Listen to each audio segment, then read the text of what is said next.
요즘 시대가 참 칭찬에 박한 시대라고 그러잖아요. 뭘 해도 칭찬은 하지 않고. 곰곰이 생각해 봤어요. 저도 그러고 여러분들도 그러고 칭찬 들어본 게 언젠가 하고 생각해 보면 아마 생각이 안 날 거예요.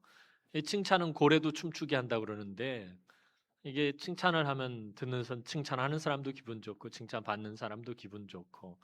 근데 우리가 너무 그런 부분에 좀 박하지 않나, 야박하지 않나는 생각을 하게 됩니다. 그래서 교회 안에서 보면은 늘 그래요. 아유, 우리 장로님들 참 칭찬하고, 권사님들 칭찬하고, 집사님들 칭찬하는 우리 성도들 되었으면 좋겠습니다. 오늘 오전에는 제가 잘 못 봤는데 오후에 보니까 우리 이강영 권사님도 요양병원에 계시다 오늘 또 부활절이라고 외출해가지고 나오셨네. 뭐 감사하고. 우리 어른들이 이제 하루하루 시간이 지날수록 너무 노쇠해지고 요양병 가고 그러니까 마음이 참 그래요. 우리 어른들한테 하루하루 시간이 아마 금쪽 같은 시간일 줄로 압니다. 그 금쪽 같은 시간에 정말 예수만 소망으로 삼고 내 남은 여생을 정말 하나님의 은혜와 평강이 충만하기를 우리 어른들 주님의 이름으로 축복합니다. 자, 오늘은 원래 골로새서 말씀을 전해야 되는데 본문을 고린도전서 15장 예수님의 부활에 대해서 사도 바울이 기록해 놓은 본문에서 좀 두 절 발췌해서 함께 말씀 묵상하고 오늘 나누었으면 좋겠습니다. 사도 바울이 예수님의 부활을 직접 목격한 건 아닌데 그 부활에 대한 것들을 자세하게 잘 기록해 놓은 것이 이 고린도전서 15장입니다. 그래서 아마 이 말씀을 적으면서 기록하면서 사도 바울이 제일 부러워했던 사람들 누구였을까요? 예수님의 제자들, 부활의 현장을 목격한 사람들 아마 사도 바울이 제일 부러워하지 않았을까 하는 성경을 신약 성경의 절반 이상을 기록한 대사도 바울이라 할지라도 아마 그게 제일 부러웠지 않았을까 하는 생각을 해보게 됩니다. 사도 바울은 예수님이 사망의 권세를 깨트리고 다시 살아나셨다라는 바로 이것이 복음이다라고 우리에게 알려주고 있습니다. 복음은 다른 것이 아니라 예수님께서 내 죄를 대신 지고 십자가에 달려 죽으셨다가 그 죄의 권세, 사망의 권세를 다 깨트리고 나를 위해서 다시 사셨다라는 것이 복음입니다. 복음은 다른 것이 아니에요. 어려운 무슨 신학도 아니고 이런 아주 간단한 그 진리 내용입니다. 누구든지 예수님께서 내 모든 죄를 대신 지고 십자가에서 형벌을 대신 받고 죽으셨다가 다시 살아나셨다. 나를 위해서 다시 살아나셨다는 것을 믿기만 하면 죄와 사망의 권세에서 벗어나서 하나님의 자녀가 되는 권세를 받고 영생을 얻기 때문입니다. 이게 복음이다라는 것입니다. 아침에도 말씀드렸던 것처럼 어제도 계시고 오늘도 계시고 내일도 계시는 영원하신 하나님 앞에서 끝까지 계속해서 살아있는 것, 그게 저와 여러분들이 누리는 부활의 영광입니다. 영생의 축복이다라는 거예요. 하나님이 세상을 이처럼 사랑하사 독생자를 주셨으니 이는 그를 믿는 자마다 멸망치 않고 영생을 얻게 하려 하심이라. 예수 그리스도를 통해서 하나님이 우리에게 주시기 원하시는 거 영생. 그것을 이미 하나님께서는 구약시대부터 약속하셨던 거예요. 아침에 말씀드렸던 것처럼 나는 아브라함의 하나님, 이삭의 하나님, 야곱의 하나님이다. 이 말씀 속에 그것을 약속해 놓으신 거예요. 지금도 아브라함과 이삭과 야곱은 하나님 앞에 살아있는 것처럼 저와 여러분들도 앞으로 하나님 앞에서 영원히 살아갈 수 있는 것. 이게 얼마나 큰 은혜요, 얼마나 큰 축복이냐라는 거예요. 저와 여러분들이 뭐 잘한 것이 있어서 훌륭한 것이 있어서 그러신 것이 아니다는 거예요. 전적인 하나님의 은혜였다라는 거예요. 영원히 멸망길로 사라지는 것이 마땅한 저와 여러분들을 불쌍히 여기시고 긍휼히 여기셔서 하나님의 아들을 아낌없이 희생시켜서 저와 여러분들을 예수 믿게 하시고 그 부활의 영광에 이제 동참하게 하셔서 하나님 나라에서 영생을 누리게 하신 것, 이게 얼마나 큰 축복입니까? 우리가 살아가는 동안에 이 사실을 잊지 않고 삶의 어떤 형편과 어떤 처지, 어떤 상황 가운데서라도 여러분들 예수만 소망으로 삼고 살아가시기를 주님의 이름으로 축원합니다. 사도 바울은 고린도 교회를 개척하고 고린도 교회에서 머물 때에 아마 고린도 교회 성도들에게 예수님의 부활에 대해서 분명히 가르쳤을 것입니다. 그들이 예수님의 부활에 대해 전혀 몰랐던 것이 아닙니다. 그런데 바울이 고린도 교회를 떠나고 이제 고린도 교회에 편지를 쓰면서 이 고린도 교회 성도들이 그렇게 바울의 가르침을 받고 끝나는 것이 아니라 계속해서 예수님의 부활에 대해서 바울이 강조하고 또 가르쳐주고 너희가 배우고 믿은 바를 확실하게 굳건히 지켜나가라라고 부탁을 하고 있어요. 예수님의 죽으심과 예수님의 부활하심을 내가 분명히 가르쳤다. 그 가르친 것들, 너희가 배운 것들, 또 너희가 믿는 것들을 확실하고 굳건하게 지켜나가라. 그러면 너희가 구원을 받을 것이다 라고 사도 바울이 앞선절에서 1절, 2절에서 그것에 대해서 이야기해요. 구원받는 조건으로 사도 바울이 제시하는 게 뭐냐면 예수님의 죽음과 부활을 굳게 믿으라는 것입니다. 그럼 반드시 구원을 받는다라는 것입니다. 부활의 복음을 굳게 지키는 자만이 구원을 받는다라는 것이 바울 신학의 핵심입니다. 그리고 바울은 자신이 가르친 부활의 복음이 바울의 생각과 판단이 아님을 밝혀요. 이게 내 생각이 아니다. 내가 만들어낸 게 아니고 내가 지어낸 것이 아니다. 그렇기 때문에 이것을 너희가 배우고 믿은 대로 지켜나가면 구원을 받게 된다는 거예요. 내가 지어낸 것, 내가 막 꾸며낸 거라면 너희가 절대로 구원을 받지 못하지만 이건 내가 받은 것이다 라고 사도 바울이 말합니다. 자, 3절 말씀, 오늘 본문 3절 말씀 읽어보도록 하겠습니다. 시작.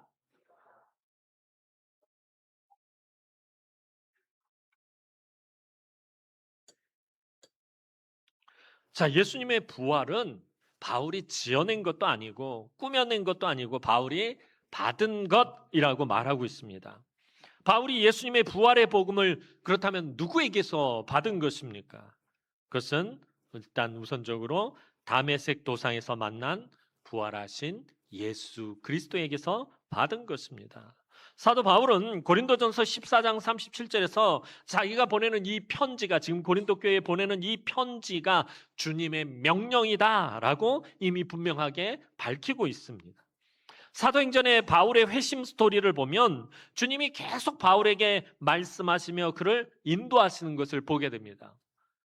다메섹 도상에서만 예수님께서 바울에게 말씀을 주신 것이 아니라 계속해서 예수님이 이 바울을 이끌어 가시고 그에게 말씀을 주시는 것들을 볼 수가 있습니다. 또한 복음을 전하는 전도 여행을 떠나고서도 성령께서 강하게 바울에게 메시지를 주는 일도 있었고 주님이 계속 바울에게 말씀하시는 것을 볼 수 있습니다. 바울이 예수님이 십자가에 못 박힌 골고다에 있지 않았고 또 그 부활의 현장에 있지는 않았지만 주님이 그 부활의 사건에 대해서 바울에게 가르쳐 주시고 말씀해 주신 것이었습니다. 그래야 바울이 예수의 복음을 분명하게 전할 수 있기 때문입니다. 그뿐만 아니라 바울은 회심한 이후에 이 바나바의 도움으로 예루살렘에서 베드로, 야고보를 비롯한 사도들과 만나고 교제할 수 있었습니다. 아마도 그때 예수님의 생애와 예수님의 죽으심과 예수님의 부활에 대해서도 다른 사도들을 통해서 직접 들었을 것입니다. 앞으로 복음을 전해야 되는데 복음의 가장 핵심인 예수님의 생애, 예수님의 죽음, 예수님의 부활을 이 사도들에게 직접 바울이 듣고 또 알게 되었을 것입니다.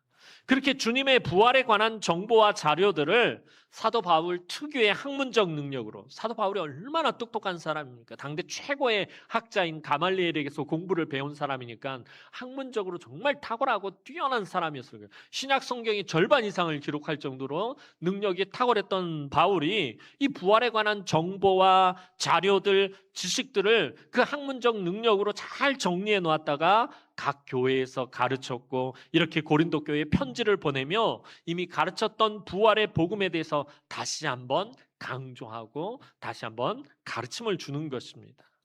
부활에 앞서서 바울은 무엇에 대해서 먼저 언급을 하느냐 하면 예수님의 죽음에 대해서 먼저 언급을 합니다.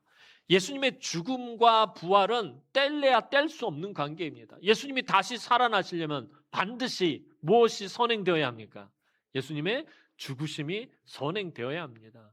예수님이 부활의 영광을 예수님께서 그 부활의 영광된 모습으로 나오시려면 반드시 죽음을 겪으셔야 했다라는 거예요. 그러니까 죽음과 부활은 절대로 뗄 수 없는 관계입니다. 예수님 반드시 죽으셔야만 했다라는 것입니다. 그런데 예수님의 죽음은 우리 지난 고난주간에도 살펴봤지만 유대의 종교 지도자들의 간교와 로마 총독 빌라도의 정치적 타협에 의해서 진행된 것처럼 표면적으로는 보이지만 사실은 이 유대 종교 지도자들과 빌라도의 농간이 아니라 성경에 기록된 대로 성취된 것이다 라고 바울은 분명하게 말하고 있다라는 것입니다. 그래서 바울은 성경대로 그리스도께서 우리 죄를 위하여 죽으시고 라고 말하는 것입니다. 시편과 선지서 곳곳에서 예수님이 당하실 고난과 죽음에 관한 예언이 수도 없이 기록되어 있어요. 예수님이 어떤 고난을 당할 것인지, 어떻게 채찍질을 당할 것인지, 어떤 고초를 겪게 될 것인지, 어떤 수치를 당하게 될 것인지 이미 시편과 선지서 곳곳에서 그런 것들에 대한 예언이 많이 기록이 되어 있다는 거예요. 또한 요나서를 보면 요나가 물고기 뱃속에서 사흘 동안 있었던 것을 예수님이 죽어 사흘 동안 무덤에 머무르실 것을 예언한 것이라고 마태 사도는 그의 복음서인 마태복음 12장에 분명히 기록하고 있다는 것입니다. 예수님도 당신께서 구약 성경의 기록대로 모진 고난을 당하게 될 것이고 죽게 될 것을 공생의 곳곳, 복음서를 보면 공생의 곳곳에 자주 언급하셨음을 보게 됩니다. 이처럼 예수님의 죽으심은 아주 우연히 피살된 것이나 정치적으로 희생된 것이 아니라 성경에 기록된 대로 죽으신 것이다 라고 바울은 분명하게 우리에게 말해주고 있다는 거예요. 제사장의 무리들은 예수님이 부활하셨다는 사실을 분명히 알고 있으면서도 그 부활의 아침에 그 예수님이 부활하신 그 무덤을 지키고 있는 경비병들이 분명히 있었어요. 그 경비병들이 보았단 말입니다. 천사가 돌문을 굴리고 예수님이 거기서 일어나셔서 부활하셔서 그 무덤을 걸어 나오는 모습을 그 경비병들이 목격했단 말입니다. 이 경비병들은 이전에 예수님이 죽기 전에 예수님을 따라다니는 사람들이 아니었어요. 대제사장이 신복들이었고 대제사장의 무리들을 따르는 무리들이었단 말이에요. 그들이 예수님의 부활을 목격했어요. 그리고 그들이 그 길로 달려가서 대제사장 가야바에게 사실을 전합니다. 예수가 다시 살아났습니다. 자, 그랬더니 이 대제사장의 무리들이 한 일이 무엇입니까?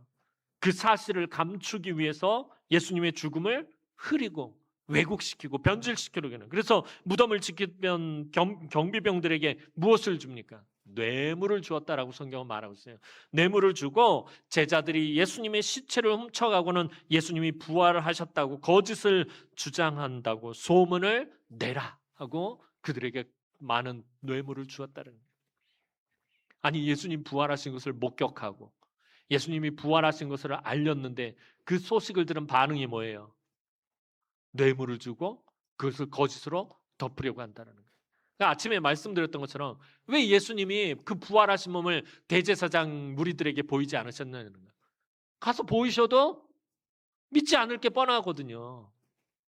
부활의 현장, 그 얼마나 영광스러운 곳입니까? 그것을 목격한 자들이 뇌물 받고 입 싹 닦아버리는데 부활을 직접 목격한 사람이 얼마나 굉장한 거예요. 그걸 목격한 사람들이 뇌물 받고 입 닦았는데 예수님 부활하신 몸을 보여봤자 대제사장들이 처음에 놀라겠죠.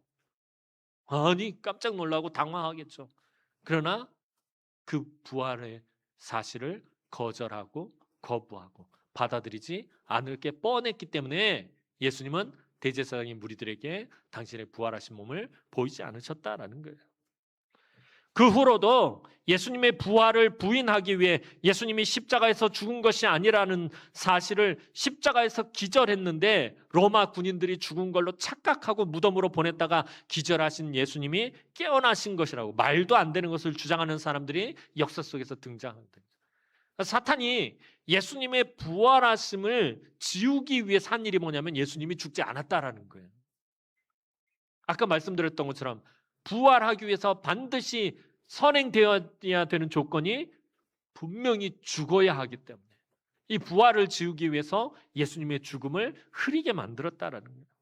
그래서 가장 많이 그 이단들이 가장 많이 예수님을 부활을 이렇게 부정하는 사람들이 가장 많이 사용하는 그 저기가 예수님 기절하셨다는 기절설이에요. 기절했는데 이 로마 군사들이 착각해가지고 이렇게 무덤에 묻었다. 그리고 나중에 기절해서 그냥 깨어난 거다라는 거예요. 그러나 이게 말이 안 되는 게 당시에 로마의 백부장이 그렇게 사형수에, 그것도 로마의 반역죄로 기소되어서 재판을 받고 가장 흉악한 범죄자들, 반역죄들, 흉악한 살인자들에게 처하는 이 십자가형을 받은 그 사형수의 죽음을 허술하게 확인할 리가 없어요. 만약에 그랬다가는 사형수에 대한 책임을, 그 죽음을 확인한 사람이 지게 되어 있다는 거예요. 사형을 집행한 사람, 그러니까 이 당시의 로마법이 그래요. 어떤 죄수를 호송하는데 그 죄수가 도망을 갔어요. 그럼 그 죄수가 받아야 할 형벌을 누가 받게 되냐면 호송하던 사람들이 받아요. 그러니까 이 호송하던 사람들이 절대로 죄수를 놓치지 않아요. 그랬다간 자기가 엄청 다 뒤집어 쓰니까. 근데 예수님의 이 사형을 집행했던 사람들이 예수님의 죽음을 그냥 허술하게 확인을 했겠느냐는, 만약에 진짜 기절했다가 살아나면 자기들이 십자가를 져야 될 판인데 자기들이 그 형벌을 그대로 받아야 되기 때문에 죽음을 확인을 안 할 수가 없다라는 거예요. 분명하게 확인했다라는 거예요. 철저하게 로마 군사들이 확인을 하고 검사했다라는 거예요. 그리고 예수님의 시체를 가져간 이 공회원인 아리마대 사람 요셉이 분명하게 예수님의 죽음을 확인하고 그 시신에 향품을 바르고 수건에 싸서 자기의 새 무덤에 예수님을 장사했다라는 거예요. 그러니까 복음서를 보면 그러잖아요. 빌라도 총독도 예수님이 빨리 죽었다라는 사실, 다른 죄수들에 비해서 빨리 죽었다는 사실을 의심을 해요. 그렇게 빨리 죽을 리가 없는데 그게 확신하냐 그랬더니 그 로마 군병이 확인했습니다.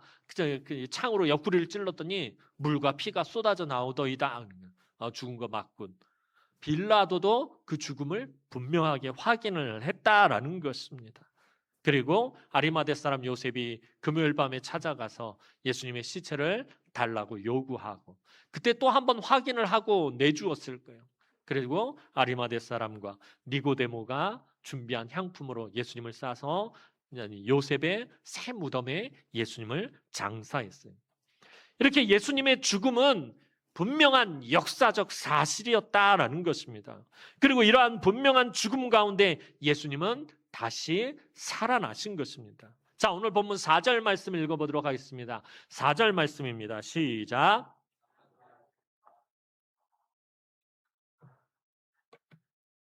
자, 장사 지낸 바 되셨다가, 분명히 죽고 장사 되셨다가 성경대로 사흘 만에 다시 살아나사. 예수님의 죽음이 성경대로 이루어진 것이라고 조금 전에 말씀을 드렸죠. 시편과 예언서에 기록되어 있는 그 많은 예수님의 죽음을 예수님이 성경대로 그대로 성취하신 거예요. 그래서 성경대로 죽으셨다가 예수님의 부활도 성경대로 이루어진 역사적 사건이다라고 바울은 말하고 있어요. 다윗은 시편 16편에서 그 살이 썩지 않고 생명의 길로 나올 것이다 라고 다윗이 예언을 하고 있어요. 그 노래로. 또 가장 대표적인 예언은 앞서서 언급했던 것처럼 요나 선지자가 물고기 뱃속에서 사흘 만에 살아나온 것처럼 예수님도 죽어 장사하고 사흘 만에 무덤에서 살아나올 것이라고 예언했습니다. 그리고 무엇보다도 가장 강력한 부활에 대한 예언은 공생의 기간에 예수님 자신이 제사장 무리에게 붙잡혀서 온갖 조롱과 멸시와 고초를 다 겪으시고 십자가에서 죽임을 당하고 사흘 만에 다시 살아나신다라는 말씀. 예수님의 예언이에요. 내가 사흘 만에 다시 살아날 것이다. 이전에도 그런 비유를 드셨죠. 너희가 성전을 헐라 내가 사흘 만에 다시 지을 것이다. 이것도 예수님이 사흘 만에 다시 살아나실 것에 대한 예언을 비유로 하신 것이에요. 그렇게 예수님은 당신께서 말씀하신 그대로 다시 살아나셨다라는 것입니다. 예수님이 무덤에서 다시 살아나신 것도 예수님이 우연히 덜 죽었다가 기절했다가 깨어나신 것이 아니라 성경대로 분명히 다시 살아나신 것이라고 바울은 강하게 말씀하고 있다는 거예요. 오늘 바울이 말하고 있는 핵심이 뭐예요? 성경대로 죽으시고 성경대로 다시 살아나셨다라는 것입니다. 그렇다면 오늘 살아가는 저와 여러분들의 신앙생활의 핵심도 마찬가지라는 거예요. 저와 여러분들이 성경대로 예배하고 성경대로 헌신하고 성경대로 충성하고 성경대로 섬겨야 한다라는 것입니다. 그러니까 여러분들이 교회 일을 하면서 여러분들의 생각과 판단과 경험이 말씀을 앞서가면 안 된다라는 거예요. 항상 말씀으로 체크하고 말씀으로 확인하고 그리고 하나님 앞에 무릎 꿇고 기도하고 그다음에 그 말씀대로 순종해서 예배하고 섬기고 헌신하고 충성해야 한다라는 거예요. 사랑하는 성도 여러분, 그렇다면 오늘 본문 말씀을 통해서 왜 예수님은 이렇게 죽으시고 성경대로 죽으시고 성경대로 다시 살아나셔야만 하셨냐라는 거예요. 왜 죽으시고 왜 부활하셔야 했느냐라는 거예요.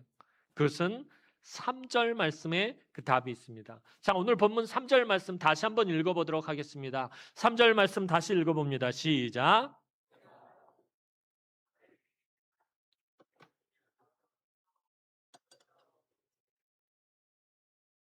자, 내가 받은 것을 먼저 너에게 전하였노니 이는 성경대로 그리스도께서 우리 죄를 위하여 죽으시고, 자, 성경대로 죽으셨는데 무엇을 위해서 성경대로 죽으셨다라고 사도 바울이 말하고 있죠?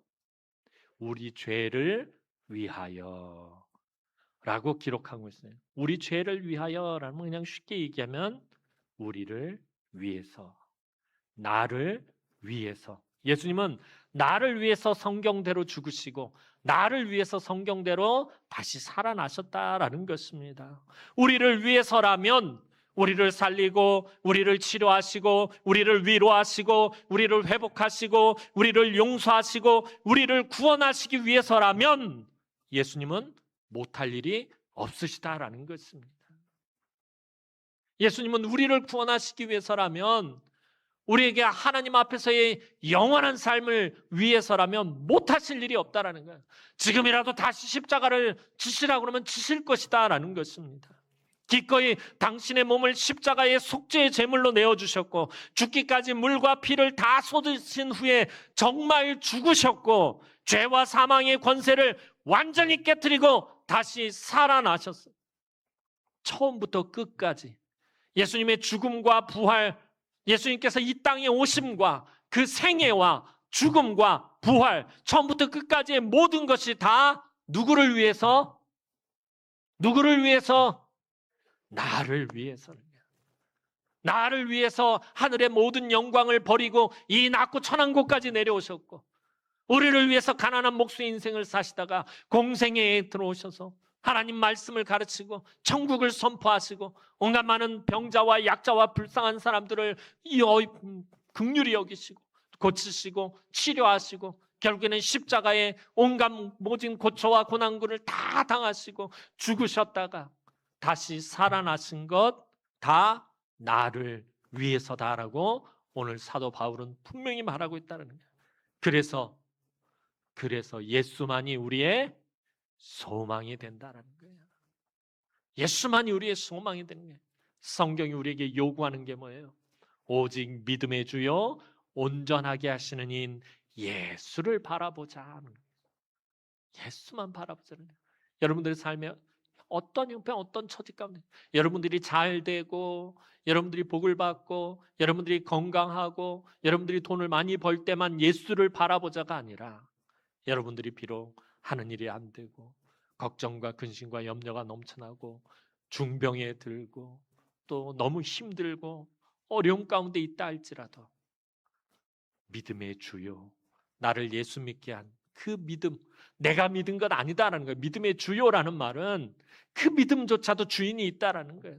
나를 예수 믿게 하시는, 나를 온전하게 하시는 이인 예수를 바라보자라고 성경은 말하고 있다라는 것입니다. 오늘도 믿음의 주요 온전하게 하시는 인 예수만 바라보고 성경대로 믿고 성경대로 섬기고 성경대로 살아갈 때에 성경에 기록된 모든 은혜와 평강과 축복을 충만하게 누리시는 우리 남흥의 모든 성도들이 되기를 주님의 이름으로 축원합니다. 기도드리겠습니다. 참 좋으신 하나님, 은혜와 사랑을 진심으로 감사를 드립니다. 영원히 멸망받아서 죽을 수밖에 없는 악하고 더러운 우리들이 도대체 뭐라고, 우리 주님께서 하늘의 모든 영광과 권세와 능력과 위엄을 버리고 이 낮고 천한 곳에 인간의 몸을 입고 오셔서 우리와 똑같아지시고 우리를 위해서 십자가에서 온갖 고난과 고초와 고통을 다 겪고 죽으셨다가 다시 살아나신 것입니까? 하나님, 우리가 고난주간과 부활절에만 이런 것을 기억하고 이런 것을 기념하는 것이 아니라 우리가 평생에 이 사실을 잊지 않게 하시고 내 삶의 어떤 형편, 어떤 처지, 어떤 상황 가운데서라도 믿음의 주요 온전하게 하시는 인 예수만 바라보게 하여 주옵소서. 성경대로 믿고 성경대로 예배하고 성경대로 섬기고 헌신하고 충성할 때에 성경에 기록된 모든 은혜와 평강과 축복을 하나님 우리 성도들에게 충만하게 내려 주옵소서. 감사를 드렸고 예수님의 이름으로 기도하옵나이다. 아멘.